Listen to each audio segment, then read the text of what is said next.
नमस्कार, न्यूज के इकलौते फैमिली शो न्यूज की पाठशाला में आप सभी का बहुत स्वागत। मैं हूं सुशांत सिन्हा। ये वो पाठशाला जहां सबकी क्लास लगती है। आपको सबसे पहले रोज की तरह बता दूं कि आज पाठशाला में कौन कौन सा चैप्टर खोलने वाला हूं और किस किस की क्लास लगने वाली है। चीन घबराया हुआ है कि मोदी का इंडिया घर में घुसकर ठोक देगा क्या। आज वो तस्वीरें आपको दिखाऊंगा जो आपको चीन की घबराहट के बारे में बताएंगी। मैप, बॉर्डर पर सुरंग, चीन युद्ध की तैयारी शुरू कर चुका है क्या। इसके अलावा नेहरू जिस अक्साई चीन को गवा आए, मोदी क्या उसे लेकर आने वाले हैं, इसकी भी बात होगी। चीन की घबराहट की बात करूंगा तो साथ ही विपक्ष की घबराहट की भी बात होगी। इंडिया गठबंधन की मुंबई बैठक से पहले केजरीवाल के साथ खेला हो गया है क्या। इंडिया देखता रह गया, मोदी नई रेटिंग में फिर कैसे टॉप पर आ गए, आज ये भी बताऊंगा। इसके बाद जिस गांधी परिवार ने घर से निकाला, क्या वहीं लौटेंगे वरुण गांधी। जब बुखार से तपते वरुण को गोद में लिए हुए घर से निकाल दी गई मेनका गांधी, आज वो इतिहास याद दिलाऊंगा। इंदिरा, सोनिया और मेनका गांधी परिवार का वो फैमिली ड्रामा जो शायद वरुण गांधी भूल गए हैं, आज वो देश को एक बार याद कराऊंगा। और क्यों याद कराऊंगा ये भी बताऊंगा। और क्या इंदिरा गांधी को बहू मेनका गांधी कोई जासूस लगती थी, ये सारी कहानी आज बताऊंगा। और फिर चंद्रयान की बात होगी। चंद्रयान ने आज वो ढूंढ निकाला जो इंसान को चांद पर बसा देगा क्या। चंद्रयान का चांद पर वो काम जिससे रूस, चीन, अमेरिका सब में खलबली मची है, आज उसकी भी बात होगी। और आखिर में आपको बताऊंगा कि इसरो प्रमुख सोमनाथ को आरएसएस मुख्यालय में क्या सम्मानित किया गया है चंद्रयान 3 के लॉन्च के बाद। लेकिन पाठशाला शुरू करने से पहले दिन भर की बड़ी खबरों का रिवीजन, उसके बाद पहला चैनल।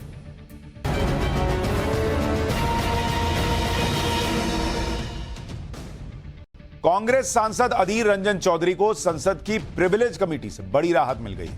विशेषाधिकार समिति ने लोकसभा में कांग्रेस के नेता अधीर रंजन चौधरी के निलंबन को खत्म करने का प्रस्ताव पारित किया है।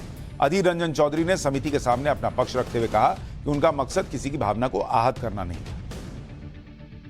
बिहार में स्कूलों की छुट्टियां घटाए जाने पर राजनीति गर्मा गई। दरअसल नए कैलेंडर के मुताबिक बिहार के स्कूलों में रक्षाबंधन की छुट्टी नहीं हुई। इसके अलावा दिवाली से छठ पूजा तक यानी 13 नवंबर से 21 नवंबर तक पड़ने वाली 9 दिन की छुट्टी को घटाकर 4 दिन का कर दिया गया है, जिस पर केंद्रीय मंत्री गिरिराज सिंह ने बिहार सरकार को निशाने पर लिया और कहा कि हो सकता है कि बिहार में शरिया लागू कर दिया जाए और हिंदू त्योहार मनाने पर रोक लग जाए। बागेश्वर धाम के प्रमुख धीरेन्द्र शास्त्री ने रक्षाबंधन का त्योहार अपने भक्तों के साथ मनाया। इस दौरान बागेश्वर बाबा को कई लड़कियों ने राखी बांधी। जब महिलाओं को यह पता चला कि बागेश्वर बाबा उनसे राखी बंधवाने के लिए आ रहे हैं तो वो खुशी से रोने लगे। बागेश्वर बाबा को इतनी राखियां बांधी गई कि उनकी कलाई ही भर गई। प्रधानमंत्री नरेंद्र मोदी ने आज स्कूली छात्राओं के बीच रक्षाबंधन का त्योहार मनाया।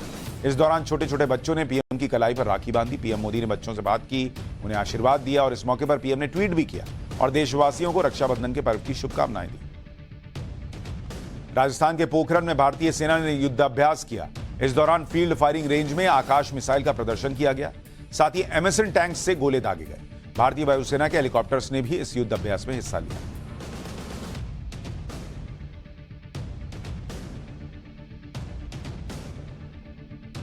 तो ये हो गया आज की बड़ी खबरों का एक साथ रिवीजन। अब पाठशाला की पहली क्लास, जिसमें आपको बताऊंगा कि कैसे नरेंद्र मोदी से इंडिया गठबंधन भी घबराया हुआ है और चीन भी घबराया हुआ है।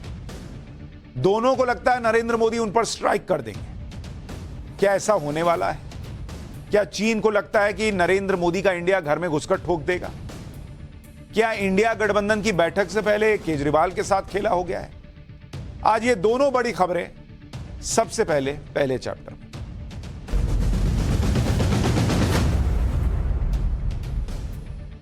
आज सबसे पहले उन दो खबरों की बात करना जरूरी है जो खबरें सीधे प्रधानमंत्री नरेंद्र मोदी से जुड़ी हैं।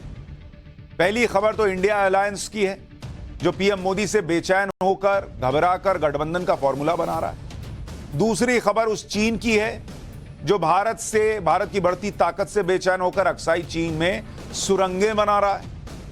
यानी देश के अंदर पीएम मोदी के सियासी दुश्मन हो या बॉर्डर पर देश के दुश्मन, दोनों पीएम मोदी के खिलाफ रणनीति बना रहे हैं। दोनों को ही डर है कि पीएम मोदी स्ट्राइक करके उन्हें ध्वस्त ना कर दे।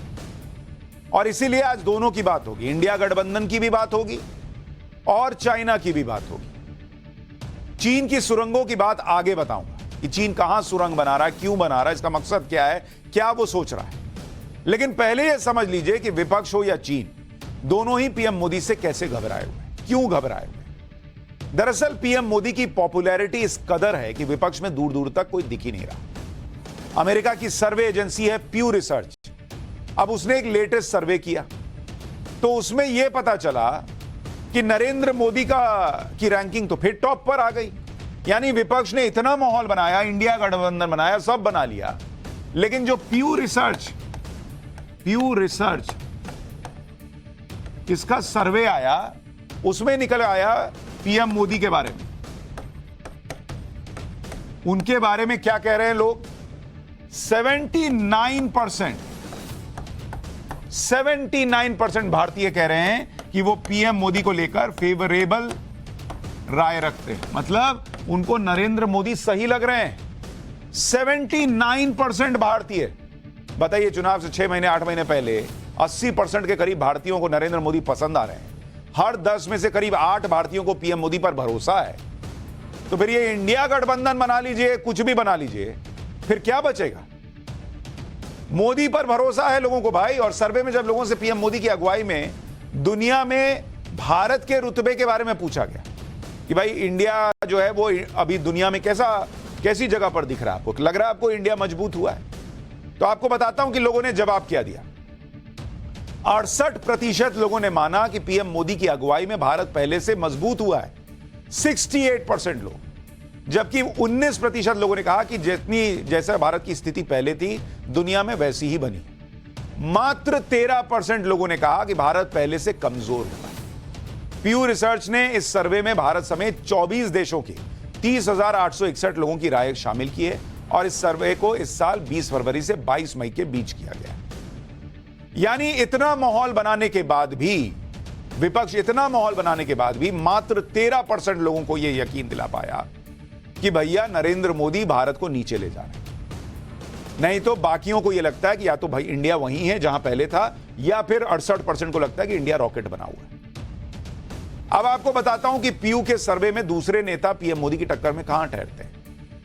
अगर आप फेवरेबल ओपिनियन देखेंगे, इसमें बाकियों की स्थिति क्या है, फेवरेबल राय लोगों की क्या है किस नेता को लेकर, तो नरेंद्र मोदी को लेकर 79% लोगों ने कहा कि भाई हमको तो नरेंद्र मोदी पर भरोसा है। राहुल गांधी को लेकर लोगों ने कहा कि भाई उन पर भरोसा है, फेवरेबल है, 62% लोगों ने कहा भाई। और खड़गे साहब के बारे में 46% लोगों ने कहा कि उन्हें भरोसा है खड़गे साहब पर।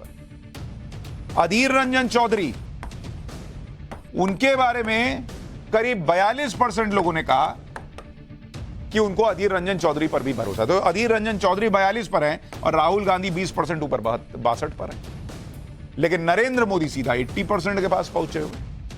यानी विपक्ष कितना भी जोर लगा ले, पीएम मोदी के सामने कोई टिकता हुआ तो दिख नहीं रहा है बॉस। और विपक्ष में इस बात की भी लड़ाई है कि उनके बीच में पीएम बनेगा कौन।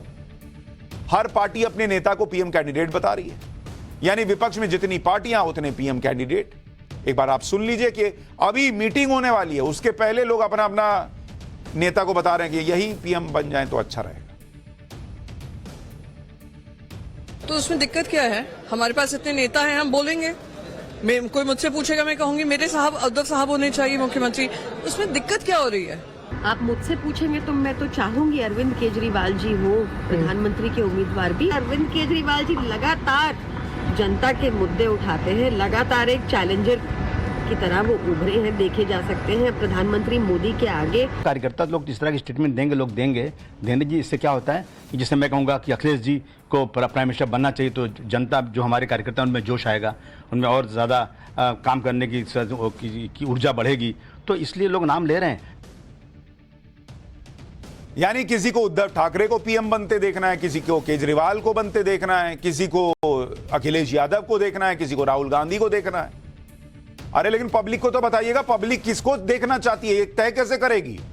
आपके कार्यकर्ता को जोश से भर रहे हैं, पब्लिक को जोश से कैसे भरिएगा? एक नाम दीजिएगा तब ना बॉस। तुम चुन लो, हम बाद में देखेंगे हमको किसको बनाना है। यानी इंडिया गठबंधन में इतने पीएम कैंडिडेट हो गए कि मान लो ये जीत जाएं तो हर महीने देश को नया पीएम दे सकते हैं। कि एक काम कीजिए, जनवरी में उद्धव जी बन जाइए, फिर फरवरी में केजरीवाल जी बन जाइएगा, फिर मई में जो है राहुल गांधी, और अगस्त में कोई, और सितंबर में कोई। अभी इनका गठबंधन का फॉर्मूला ही कोई सामने नहीं आ पा रहा, सिर्फ मीटिंग पे मीटिंग चल रही। लेकिन मीटिंग से ठीक पहले इनकी ख्वाहिशें बाहर आने लगती हैं। जैसे आज अचानक आम आदमी पार्टी की तरफ से केजरीवाल जी का नाम आ गया। सुनिए केजरीवाल की पार्टी की प्रवक्ता ने क्या कहा है। केजरीवाल जी हो प्रधानमंत्री के उम्मीदवार भी, और उसका तर्क है कि इतनी कमर तोड़ महंगाई में भी लगातार दिल्ली एक ऐसा राज्य है जो देश की राजधानी है, फिर भी सबसे कम महंगाई है दिल्ली में। फ्री पानी मिलता है 20,000 लीटर प्रति महीना, फ्री अच्छी शिक्षा मिलती है, फ्री बिजली मिलती है, फ्री महिलाओं को बस यात्रा मिलती है, फ्री बुजुर्गों को तीर्थ यात्रा मिलती है, और इस सबके बाद भी एक मुनाफे का बजट पेश किया जाता है। और अरविंद केजरीवाल जी लगातार जनता के मुद्दे उठाते हैं, लगातार एक चैलेंजर की तरह वो उभरे हैं, देखे जा सकते हैं। हालांकि बाद में आम आदमी पार्टी कह रही है कि ये इनकी अपनी राय है, लेकिन ऐसी पार्टियां जहां एक नेता की चलती हो वहां लोग अपनी राय ऐसे ही आकर नहीं बताते। कई लोग कह रहे हैं केजरीवाल जी के लिए माहौल बनाने का प्रयास है कि नाम कम से कम हवा में उछले तो सही। उधर राहुल गांधी का नाम तो कांग्रेस पहले दिन से ले रही है, नीतीश कुमार अलग अपनी फील्डिंग कर रहे हैं। लेकिन यह भी देखिए कि ये अपने मन की बात भी कह देते हैं और बाद में ये भी कहने लगते हैं बाद में कि उनकी तो कोई ख्वाहिश ही नहीं। केजरीवाल के पीएम कैंडिडेट बनने पर आम आदमी पार्टी की एक प्रवक्ता से साफ साफ उन्होंने कहा कि भाई वो तो चाहती हैं कि बने। दूसरे नेता सफाई दे रहे हैं कि भाई ये तो इनकी निजी राय है। सुनिए आम आदमी पार्टी की नेता और दिल्ली सरकार की मंत्री आतिशी जी ने क्या कहा। देखिए, ये हमारी मुख्य प्रवक्ता की व्यक्तिगत राय हो सकती है, लेकिन अरविंद केजरीवाल जी प्रधानमंत्री की रेस में बिल्कुल भी नहीं है। आम आदमी पार्टी इंडिया अलायंस से इसलिए जुड़ी है क्योंकि आज इंडिया को बचाने की जरूरत है, इस देश को बचाने की जरूरत है, इस देश के संविधान को बचाने की जरूरत है, इस देश के लोकतंत्र को बचाने की जरूरत है। तो आम आदमी पार्टी बिल्कुल भी इस अलायंस का हिस्सा इसलिए नहीं है कि किसी को प्रधानमंत्री बनना है, किसी को मंत्री बनना है। हम इस अलायंस का हिस्सा सिर्फ और सिर्फ हमारे देश को बचाने के लिए हैं, इंडिया को बचाने के लिए हैं। और मैं आधिकारिक तौर से आज आप सबके सामने कह रही हूं कि अरविंद केजरीवाल जी प्रधानमंत्री पद के दावेदार नहीं हैं। तो सब अलग अलग बात कर रहे हैं। उधर इंडिया गठबंधन में पीएम पद के कई दावेदार दिख रहे हैं और इन्हीं ख्वाहिशों को लेकर वो नरेंद्र मोदी से लड़ने के नाम पर इकट्ठा हुए और इन्हीं ख्वाहिशों को लेकर वो मुंबई भी पहुंच रहे हैं, जहां 2 दिन इंडिया गठबंधन की मीटिंग चलने वाली है। कौन कौन से नेता मुंबई पहुंच चुके हैं आपको यह भी बता देता हूं। ममता बनर्जी बंगाल की मुख्यमंत्री, वो पहुंच चुकी हैं मुंबई। लालू यादव आरजेडी के नेता पहुंच चुके हैं, वो तो कल कह रहे थे कि हम नरेंद्र मोदी के नरेटिव पे चढ़ गए। उनके बेटे तेजस्वी यादव डिप्टी सीएम बिहार के, वो पहुंच गए। आम आदमी पार्टी की तरफ से राघव चड्ढा मुंबई पहुंचे हुए, फारूक अब्दुल्ला नेशनल कॉन्फ्रेंस के नेता पहुंचे। कल कहा जा रहा है कि राहुल गांधी पहुंचेंगे, सोनिया गांधी पहुंचेंगी, मल्लिकार्जुन खड़गे भी मुंबई पहुंच जाएंगे। तो मुंबई में होने वाली इंडिया अलायंस की बैठक का 2 दिन का कार्यक्रम भी तय हो गया। 31 अगस्त शाम 6 बजे प्रतिनिधियों का स्वागत होगा, शाम 6:30 बजे अनौपचारिक बैठक होगी, रात के 8 बजे उद्धव ठाकरे की मेजबानी में डिनर होगा, फिर 1 सितंबर को सुबह 10:15 बजे ग्रुप फोटो सेशन होगा, 10:30 बजे इंडिया का लोगो लॉन्च होने वाला है। ये जो गठबंधन बना है इसका लोगो लॉन्च होगा, और दोपहर 2 बजे कांग्रेस पार्टी की तरफ से लंच होगा। 3:30 बजे इंडिया की एक प्रेस कॉन्फ्रेंस होगी, जैसे पिछले बार बेंगलुरु में हुई थी। अब कौन कौन प्रेस कॉन्फ्रेंस के लिए रुकेगा, नहीं रुकेगा, क्या होगा, ये सब पता चलेगा। लेकिन इसके बीच आज मुंबई पहुंची पश्चिम बंगाल की मुख्यमंत्री ममता बनर्जी इंडिया गठबंधन की मीटिंग से पहले अमिताभ बच्चन से मिलने पहुंचे। वहां पर अभिषेक और ऐश्वर्या ने ममता बनर्जी का स्वागत किया। ममता बनर्जी ने अमिताभ बच्चन को राखी भी बांधी। इंडिया गठबंधन की सीरियसनेस का अंदाजा इसी बात से लगाया जा सकता है कि इस गठबंधन को मैनेज कौन करेगा, यह अभी तक तय ही नहीं हुआ है। आज भी इंडिया गठबंधन की मुंबई मीटिंग के आयोजकों यानी उद्धव ठाकरे, शरद पवार से सवाल किया गया कि इंडिया गठबंधन का संयोजक कौन होगा, तो इस पर जवाब गोलमोल ही मिला। सुनिए उद्धव ठाकरे को एक बार। गठबंधन से जुड़े किन मुद्दों पर आपकी चर्चा होगी, गठबंधन से जुड़े? दूसरा, सारी बातें अभी कहूं तो फिर कल की मीटिंग की आवश्यकता क्या है? संयोजक कौन होंगे उसको लेकर क्लैरिटी, क्या उस पर फैसला हो जाएगा इस बैठक में? संयोजक कौन होंगे इंडिया सारी गठबंधन? बातें आपको जैसे मैंने कहा कि विस्तार से परसों आपके सामने की जाएगी। क्योंकि ये सारे जो मामले हैं वो देश के लिए है। अब संयोजक का नाम पहले ही बोल देंगे तो पता चला जो लोग आने हैं वो लौट ना जाए। और ये संयोजक इसलिए तय नहीं हो पा रहा क्योंकि इंडिया गठबंधन में सबके अपने अपने और सब एक दूसरे के सपने को कुचलने के लिए कोई कसर नहीं छोड़े। जैसे आप देखिए कि आज केजरीवाल के लोगों ने कहा कि केजरीवाल भी पीएम की रेस में, किसी ने कहा कि नहीं केजरीवाल जी तो है ही नहीं। लेकिन केजरीवाल के साथ खेला कैसे हुआ? इंडिया गठबंधन की मीटिंग से ठीक पहले केजरीवाल के सपनों को कुचलने वाला एक पोस्टर कांग्रेस ने जारी किया। इस पोस्टर में विपक्षी गठबंधन के बाकी नेताओं की तस्वीर दिखती है, लेकिन उसमें केजरीवाल की तस्वीर आखिरी वाले जहां पर जीत की बात हो रही है उसमें से गायब हो गई। पोस्टर के बीच में राहुल की बड़ी तस्वीर लगी नजर आ रही है और पोस्टर में गठबंधन के दूसरे नेताओं की तस्वीर राहुल से बहुत छोटी दिख रही है। यानी दे केम टुगेदर, इसमें केजरीवाल जी दिख रहे हैं, और दे विल विन टुगेदर, इसमें से केजरीवाल जी गायब हैं। आप देखिए इसमें कहीं केजरीवाल जी दिख रहे हैं और लीड कौन कर रहे हैं? राहुल गांधी। केजरीवाल तो तस्वीर से ही गायब हो गए, जबकि पहले के ऐसे पोस्टर में केजरीवाल का चेहरा दिख रहा था। अब केजरीवाल को इस तरह पोस्टर से आउट करने का असर आम आदमी पार्टी के नेताओं के बयान में भी नजर आने लगा। इसलिए आम आदमी पार्टी के नेता सौरभ भारद्वाज ने इंडिया गठबंधन के बने रहने के सवाल पर खुद ही जवाब में सवाल उठा दिया। सुनिए सौरभ भारद्वाज ने क्या कहा। ये कठिन काम है, मगर अगर ये अलायंस एक साथ रह गया तो भारतीय जनता पार्टी की सरकार केंद्र में नहीं बन पाएगी।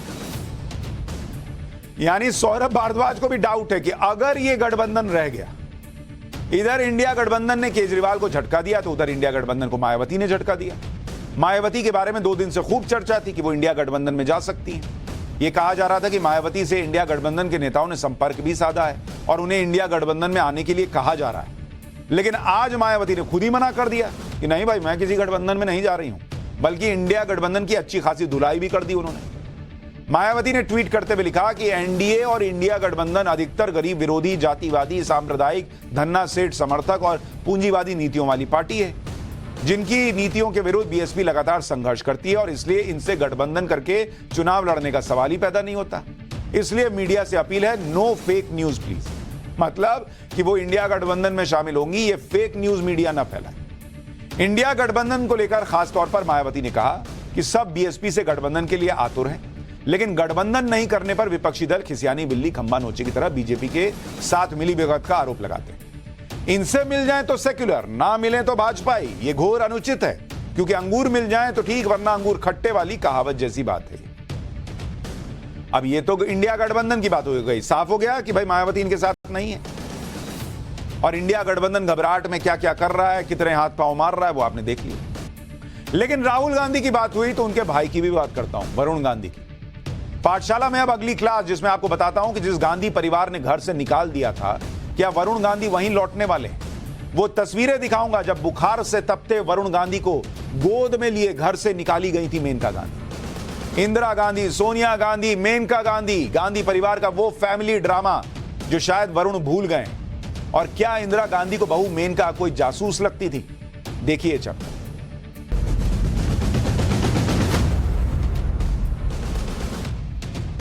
बीजेपी सांसद वरुण गांधी पिछले काफी समय से लाइमलाइट से गायब है और चर्चा में आने के लिए अलग अलग प्रयास करते हैं। तो प्रयास में क्या करें, तो कुछ ना कुछ विवादित बयान देते हैं, कुछ विवादित ट्वीट करते हैं, जिससे थोड़ी पॉलिटिकल बहस शुरू हो सके। इस बार भी वरुण गांधी ने कुछ ऐसा बोला जिसके बाद लोग कह रहे हैं कि क्या वरुण गांधी इतिहास भूल गए हैं क्या?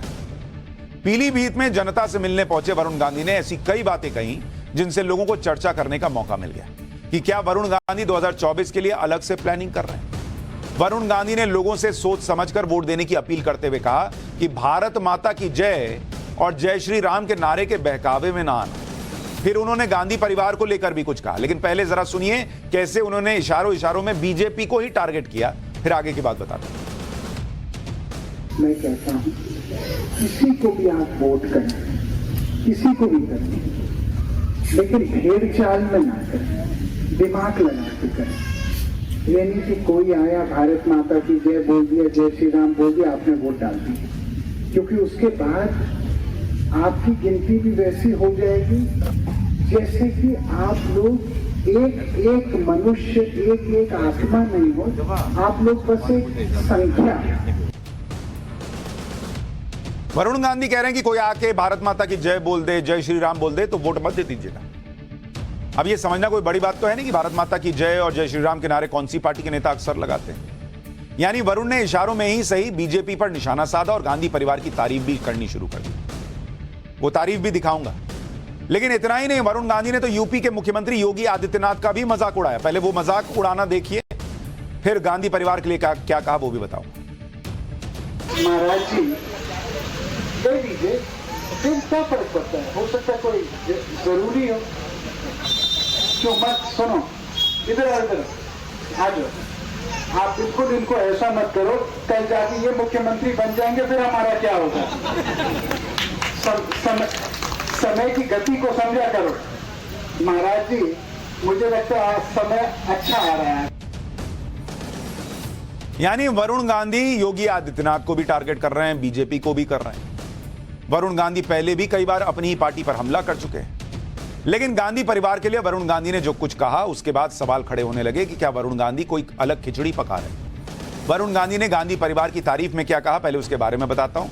फिर गांधी परिवार के इतिहास का वो चैप्टर खोलता हूं जिसमें वरुण गांधी की मां मेनका गांधी है। इसी गांधी परिवार ने उनकी मां मेनका गांधी के साथ कैसा बर्ताव किया था, वरुण गांधी ने क्या कुछ सहा था, उनके परिवार ने क्या सहा था, आज याद दिलाऊंगा। लेकिन याद क्यों ही दिलाना पड़ रहा, पहले वो सुनिए। वरुण गांधी ने आज कहा कि गांधी परिवार उस किस्म का नहीं है जो आपसे मीठी मीठी बातें करके आपका वोट चोरी कर। वरुण गांधी ने कहा कि वो भले कड़वी बात बोले, मतलब गांधी परिवार भले कड़वी बात बोलता है, लेकिन हमेशा सच बोलेगा। वो ऐसे व्यक्ति नहीं है जो झूठा ड्रामा करके आपका वोट लेकर चले जाए। यानी वरुण गांधी के दिल से गांधी परिवार के लिए अलग से प्यार निकल रहा है। गांधी परिवार ड्रामा नहीं करता और गांधी परिवार झूठ नहीं बोल सकता। वरुण गांधी की दिक्कत यह भी है कि वो बेचारे प्रयास पूरा कर रहे हैं कि मैं इधर से उधर से बीजेपी को घेरूं, नरेंद्र मोदी को कुछ बोलूं, योगी को कुछ बोलूं, ये लोग बुला के मुझसे कुछ मान मनवत सुलह करें। लेकिन नरेंद्र मोदी तो करते नहीं, वो सत्यपाल मलिक ऐसे ही हाथ पैर मारते रह गए, खत्म हो गया मामला। ये भी पूरा हाथ पैर मार रहे हैं, लेकिन करते रहो, ना निकाल रहे हैं पार्टी से, ना सांसद सदस्यता छीन रहे हैं, तो ये फ्रस्ट्रेशन में कुछ भी कर रहे हैं। लेकिन वरुण गांधी कह रहे हैं कि गांधी परिवार कोई ड्रामा नहीं करता।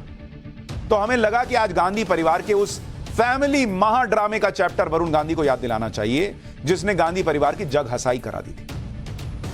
वरुण तब शायद बहुत छोटे थे, इसलिए या तो उनको बहुत पता नहीं है या फिर शायद वो भूल गए कि ये वही गांधी परिवार है जिसने उनकी मां मेनका गांधी को घर से निकाल दिया। ये 41 साल पुरानी बात है। ये वरुण गांधी को आप देख रहे हैं जो गोद में बैठे हैं, और ये मेनका गांधी।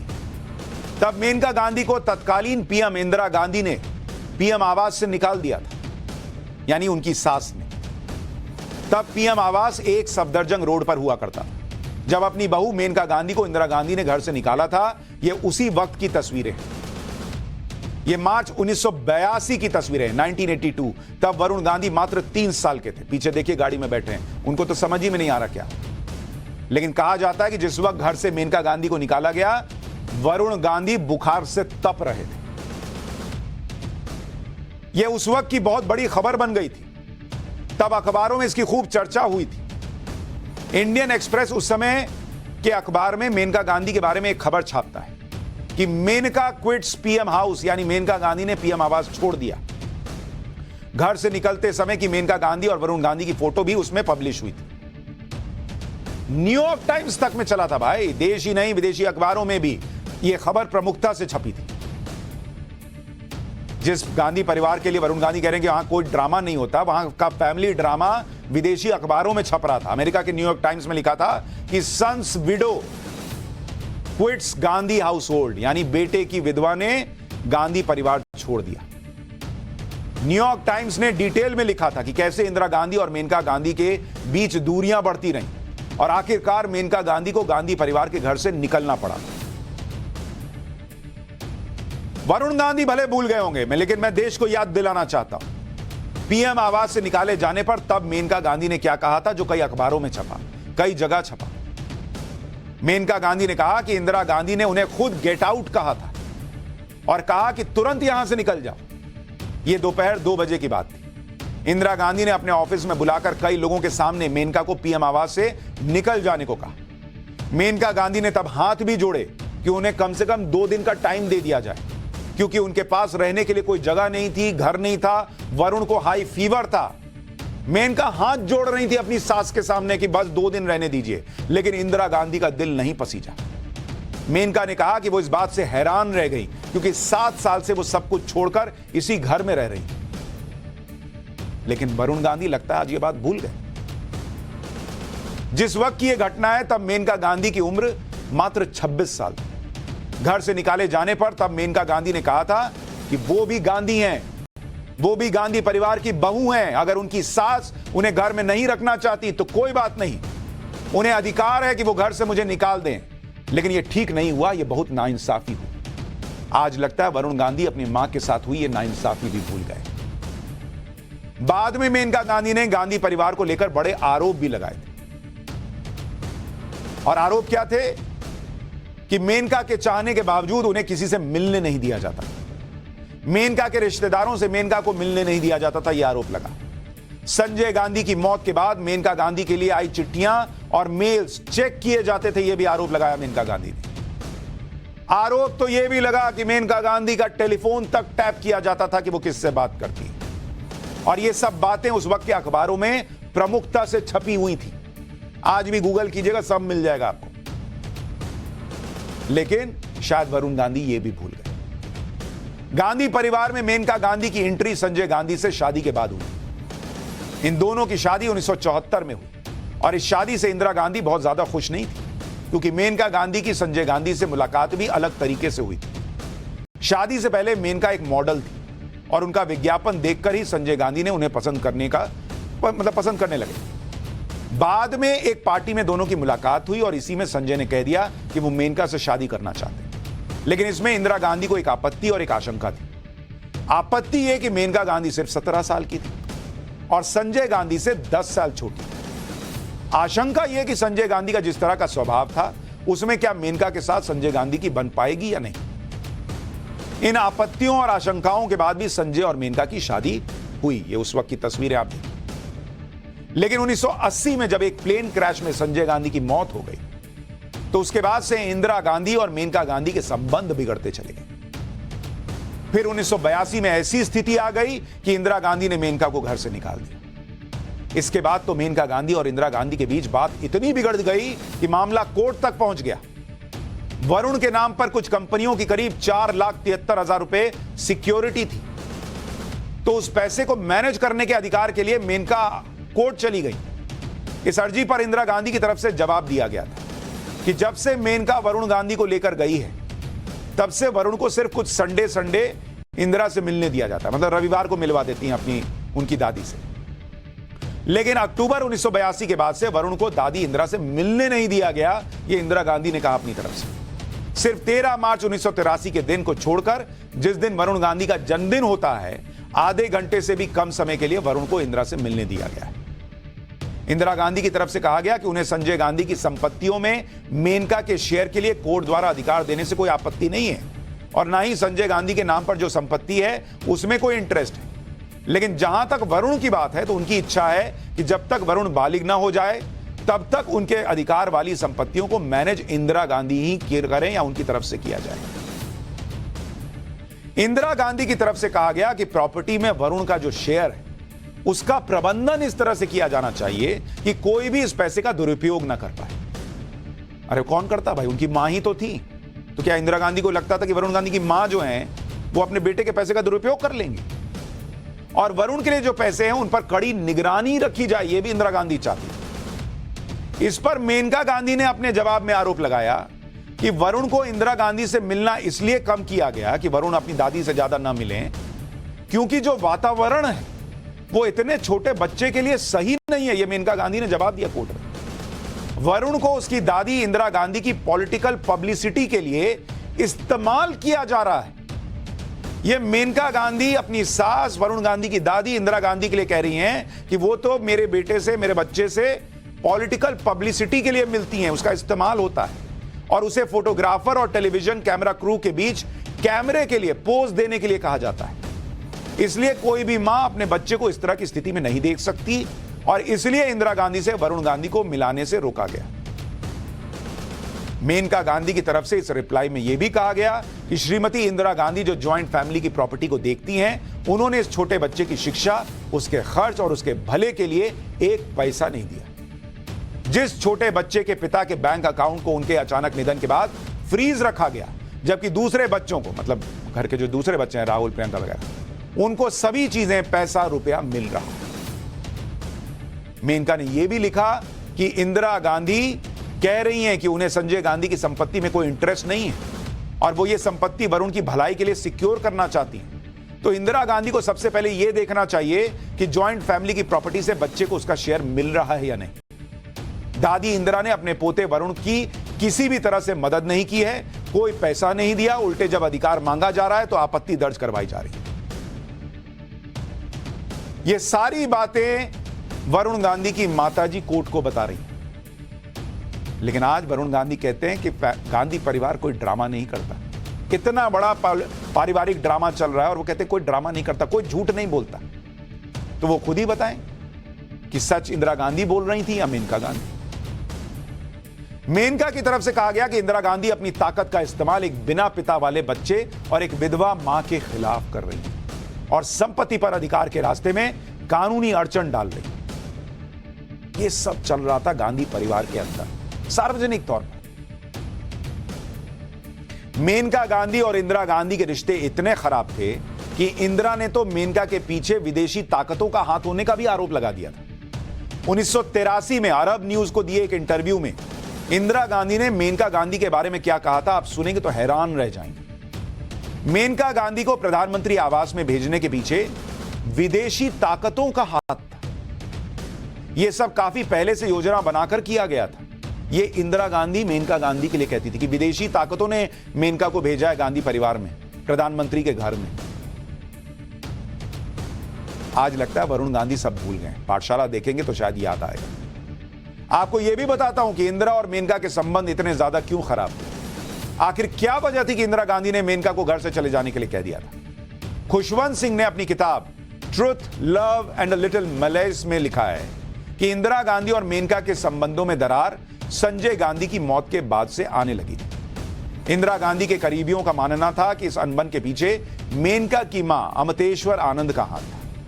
खुशवंत सिंह ने लिखा कि संजय गांधी से मेनका की शादी के बाद अमतेश्वर आनंद घमंडी हो गई थी, वो सत्ता का आनंद लेने लगी थी। संजय गांधी की मौत के बाद इंदिरा और अमतेश्वर आनंद के संबंध और खराब हो गए। इसका असर इंदिरा और मेनका के संबंधों पर भी पड़ा। इसके अलावा मेनका गांधी की भी अपनी राजनीतिक महत्वाकांक्षाएं थी। मेनका को लगता था कि संजय के बाद इंदिरा गांधी उन्हें आगे बढ़ाएंगी, लेकिन इंदिरा गांधी ने राजीव गांधी को तैयार करना शुरू कर दिया। संजय को लखनऊ में संजय विचार मंच का कार्यक्रम था। इस कार्यक्रम में मेनका गांधी ने बहुत ही आक्रामक तरीके से अपनी बातें रखी थी। जब यह कार्यक्रम हो रहा था तो इंदिरा गांधी लंदन में थी। राजीव गांधी ने मेनका के भाषण के बारे में इंदिरा गांधी को जानकारी दी। 28 मार्च 1982 को इंदिरा गांधी भारत लौटी। मेनका ने इंदिरा गांधी का स्वागत किया तो इंदिरा ने कहा कि वो बाद में बात करेगी। जेवियर मोरो ने इसके बाद लिखा कि इसके बाद मेनका ने खुद को एक कमरे में बंद कर लिया। 1 घंटे बाद एक कर्मचारी मेनका के कमरे में खाना लेकर आया और कहा कि इंदिरा गांधी चाहती हैं कि आप गांधी परिवार के साथ लंच न करें, मतलब अपने कमरे में खा लीजिए। ये किताब में लिखा है। इसके 1 घंटे बाद कर्मचारी ने मेनका गांधी से कहा कि आपको इंदिरा गांधी ने बुलाया है। मेनका गांधी जब सिटिंग रूम में पहुंची तो वहां कोई नहीं था। थोड़ी देर बाद इंदिरा गांधी कमरे में आई। इंदिरा के साथ उनके गुरु और सचिव आर.के. धवन भी थे। इंदिरा गांधी काफी गुस्से में दिख रही थी। जेवियर मोरो लिखते हैं कि इंदिरा गांधी ने मेनका की तरफ उंगली दिखाते हुए कहा कि इस घर से निकल जाओ। इंदिरा ने कहा कि तुमसे लखनऊ में बोलने के लिए मना किया था ना, लेकिन तुमने वही किया जो चाहती थी। लखनऊ में तुमने जो भी कहा उसकी हर लाइन में जहर भरा था। इस घर से फौरन निकल जाओ और अपनी मां के पास वापस चली जाओ। ये इंदिरा निकलने की तैयारी में कर रहे थे तो इंदिरा गांधी उनके पास आई और फिर से कहा कि फौरन इस घर से निकलो और इस घर से कोई सामान लेकर मत जाना। इस पर मेनका की बहन अंबिका ने कहा कि मेनका नहीं जाएगी, ये उसका भी घर है। इस बात पर इंदिरा गांधी ने चिल्लाते हुए कहा कि ये मेनका का घर नहीं है, ये भारत की प्रधानमंत्री का घर है। इसके बाद रात करीब 11 बजे मेनका गांधी अपने बेटे वरुण गांधी को लेकर इंदिरा गांधी ने निर्देश दिया था कि मेनका जहां कहें वहां उनको छोड़ दिया जाए।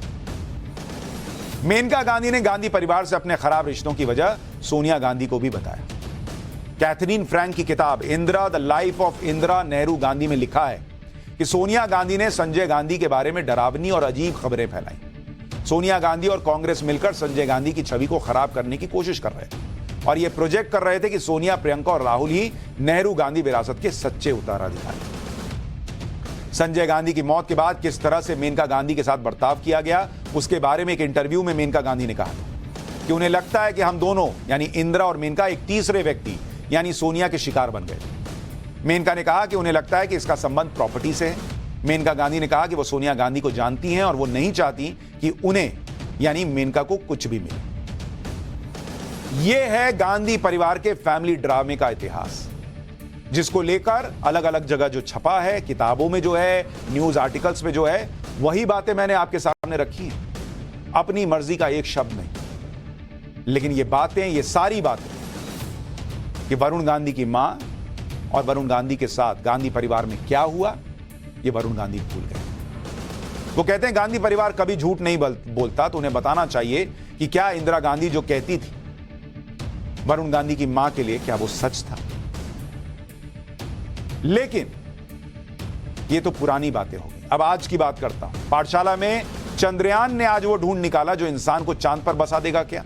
चंद्रयान का चांद पर वो काम जिससे रूस, चीन और यूएस में खलबली मची है, अब उसका चल।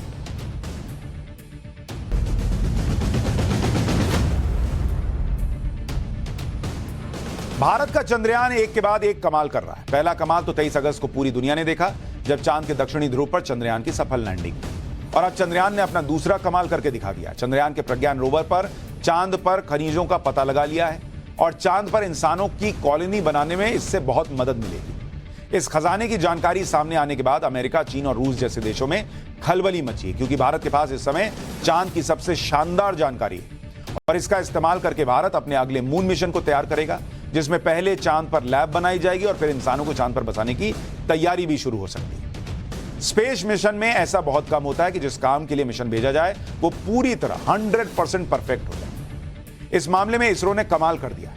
चंद्रयान का सबसे बड़ा मकसद चांद पर खनिजों की खोज करना था और अब यह मकसद पूरा हो रहा है। सबसे पहले आपको चांद पर मिले खनिजों के उस खजाने के बारे में बता देता हूं, जिसे चंद्रयान के प्रज्ञान रोवर ने ढूंढा है। चांद की सतह पर घूम रहे प्रज्ञान रोवर से चांद की मिट्टी में कुल 9 एलिमेंट की जानकारी मिली। इसमें एल्यूमिनियम है, कैल्शियम है, आयरन यानी लोहा, क्रोमियम है, टाइटेनियम है और सल्फर की मौजूदगी के बारे में पता चला। इनके इस्तेमाल से इंसानों को बसाने वाली चीजों का निर्माण किया जा सकता है। इन खनिजों से construction, medical sector, automobile sector के अलावा रोजमर्रा में इस्तेमाल होने वाली बहुत से सामान बनाए जा सकते हैं। चांद की मिट्टी में मैग्नीज, सिलिकॉन और ऑक्सीजन भी मौजूद है। हालांकि चांद पर मिली ऑक्सीजन उस फॉर्म में नहीं है कि सीधे सांस में ली जा सके, यह ऑक्साइड फॉर्म में है। इसे साफ करने में एक लंबी प्रोसेस होगी, लेकिन अच्छी खबर यह है कि ऑक्सीजन के मिलने के बाद चांद पर हाइड्रोजन की खोज शुरू हो गई है। अगर हाइड्रोजन भी मिल जाता है तो चांद पर पानी की खोज भी पूरी हो जाएगी। अगर ऐसा हो गया तो यह बात पक्की है कि इंसान को चांद पर बसाया जा सकता है। इसलिए अमेरिका, चीन और रूस जैसे देशों में यह टेंशन शुरू हो गई है कि चांद के बारे में भारत बहुत आगे निकल गया, क्योंकि चंद्रयान ने मात्र 6 दिन के अंदर इतनी बड़ी जानकारी भारत को भेज दी। अब इसी जानकारी के हिसाब से इसरो अपने अगले मून मिशन को प्लान करने वाला है। तो यानी भारत ने यहां भी कमाल कर दिया। लेकिन इसी चंद्रयान को लेकर एक भ्रम भी फैलाया जा रहा है। ब्रेक के बाद आपको फैक्ट चेक की क्लास में बताऊंगा कि जो इसरो के प्रमुख हैं सोमनाथ जी, क्या वो चंद्रयान 3 के सफल लैंडिंग के बाद आरएसएस मुख्यालय में सम्मानित किए गए? इस दावे का सच क्या है? छोटे से ब्रेक पर।